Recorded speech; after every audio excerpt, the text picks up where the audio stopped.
मुंबईतील कुर्ला इथं गोठणकर कुटुंबीय राहतात। या कुटुंबातील 28 वर्षीय हर्षद गोठणकर हा शालेय जीवनात फुटबॉल खेळायचा। मात्र जन्मजातच 2 हात नसलेल्या हर्षदला या खेळात यश मिळत नव्हतं। तो वारंवार पडायचा, जखमी व्हायचा। त्यामुळे वडील शंकर गोठणकर यांनी त्याला कॅरम खेळाकडे वळवलं। चाळीत कॅरमच्या स्पर्धा भरवल्या जायच्या, यामध्ये त्याला संधी दिली जायची। हळूहळू या खेळावर त्यानं प्रभुत्व निर्माण केलं। मुंबईतील अनेक स्पर्धेत त्यानं बक्षीस मिळवली। त्यानंतर राज्यभरातील विविध ठिकाणच्या कॅरम स्पर्धेत त्यानं चमकदार कामगिरी केली। बऱ्याचदा त्यानं स्टार्ट टू एंड खेळाचं प्रदर्शन घडवलं।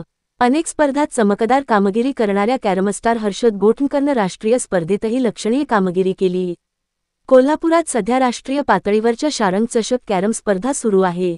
या स्पर्धेत आपल्या खेळाचं प्रदर्शन करण्यासाठी हर्षद गोठणकर हा मुंबईहून आला आहे। खासदार धनंजय महाडिक, पालकमंत्री प्रकाश आंबेडकर, सारंग देशमुख यांच्यासोबत त्यानं प्रदर्शनीय सामना खेळला। दर्जेदार आणि नामांकित खेळाडूंसमोर तो उभं राहून उजव्या पायानं कॅरम खेळतो।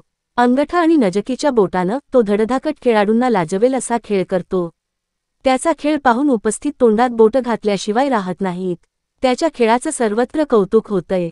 तसंच त्याचा खेळ पाहण्यासाठी राज्योपाध्येनगर इथल्या बॅडमिंटन हॉलमध्ये गर्दी होत आहे।